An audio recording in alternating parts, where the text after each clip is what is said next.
Welcome back to my channel. For today's video po ay si Lolo Rick ay papaliguan ni Ate Joanne pati ni Dodong kasi ayaw ni Dodong mag-isa na magpapaligo. Nagpapasalamat talaga ako dito ni Ate Joanne kasi tinulungan niya si Dodong para malinis si Lolo Rick dahil sobrang dumi na po talaga.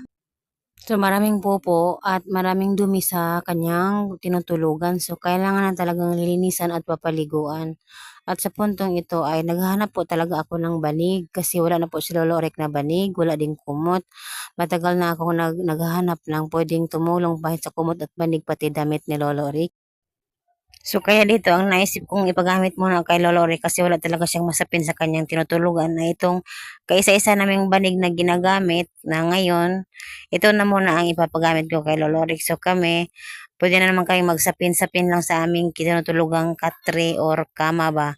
So ayan, pasalamat din ako kasi sa naming kapitbahay na pag wala talaga akong maibigay kay Lolo Rick, binibigyan niya ng pagkain, ng kanin at ulam si Pinky. Tapos nagpapasalamat din ako kay Ma'am Aliana Reyes na tumulong din kay Lolo Rick. So, ano po, lilinawin ko lang dahil hindi ako makatulong sa kay Dodong maglinis kay Lolo Rick kasi hindi ko talaga kaya.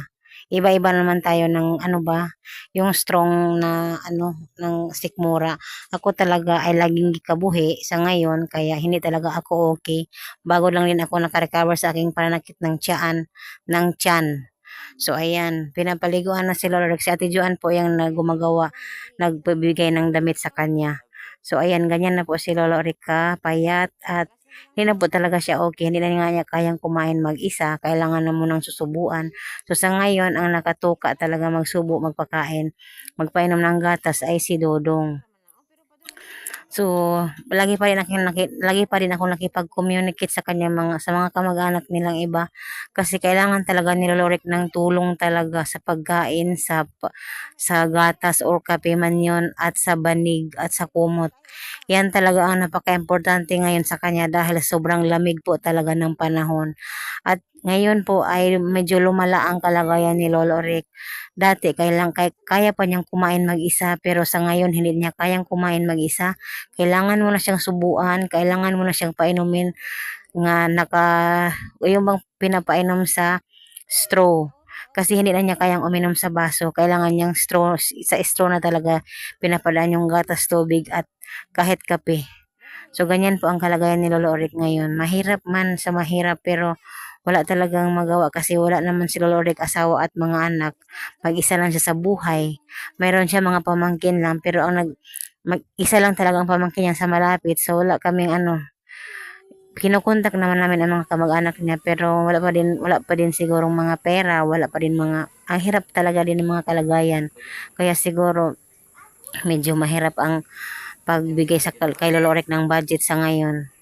So, ganyan na po ang kalagayan ni Lolo Orek. Sobrang payat na niya ngayon at hindi na niya kaya kumain mag-isa. Kahit uminom ng tubig, hindi na niya kaya. At sobrang nagpasalamat talaga ako sa aking anak din kasi idodong kinakaya niya. Kaya ito oh, akala ko kung gabi na yan, akala ko nung Martes ata yan, July 16, akala ko bakit ang tagal-tagal niyang ang tagal-tagal niyang bumalik sa bahay.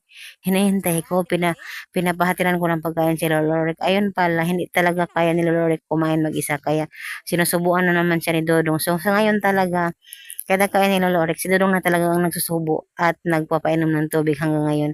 Minsan, tinutulungan siya ng isa naming kapitbahay na tulungan nga magpapakain kasi minsan si Dudong natatakot pumunta mag-isa. Ako din, hindi ko kayang magtagal doon. Kasi ano ba, hindi talaga yung nervous ko, yung anxiety ko, yung panlalamig ko, yung palpitation ko ngayon sobrang sobra. Lagi na nga akong uminom na ngayon ng gamot ko, yung gamot ko sa pag-palpitate. Kasi may gamot man ako tuwing mag-palpitate ng sobra. So, ayan. So, ayan, kinukumutan. Last na kumot na talaga yan ni Lolo Rick. So, sa mga gustong tumulong po kay Lolo Rick, nais ko pong maghingi po ako ng tulong. Diyan lang sa comment section ko ilagay ang aking GCash or kahit damit, kumot, kung ano man pwedeng maitulong. Tatanggapin po talaga namin para kay Lolo Rick. Kasi kailangan na kailangan po talaga.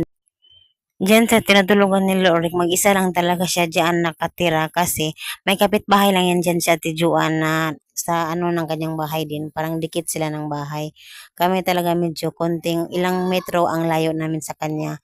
Hindi din pwede namin siya sa bahay namin papatulugin kasi walang space na andito ang kapatid ko.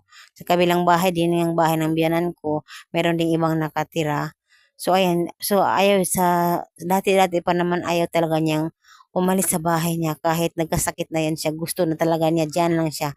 Kasi si Lolo Rick ay mag-isa sa buhay simula noon. So sanay siyang mag-isa lang din sa bahay. So gusto niya diyan sa bahay. Kaya si Dodong, kahit umulan o ano, pinupuntahan talaga yan ngayon at pinapakain. Sinusubuan. Kasi hindi na nga kanya kaya sumubo mag-isa at uminom ng tubig na mag-isa. Hindi na kaya ng kanya mga kamay. So ayan lang po. Maraming salamat po.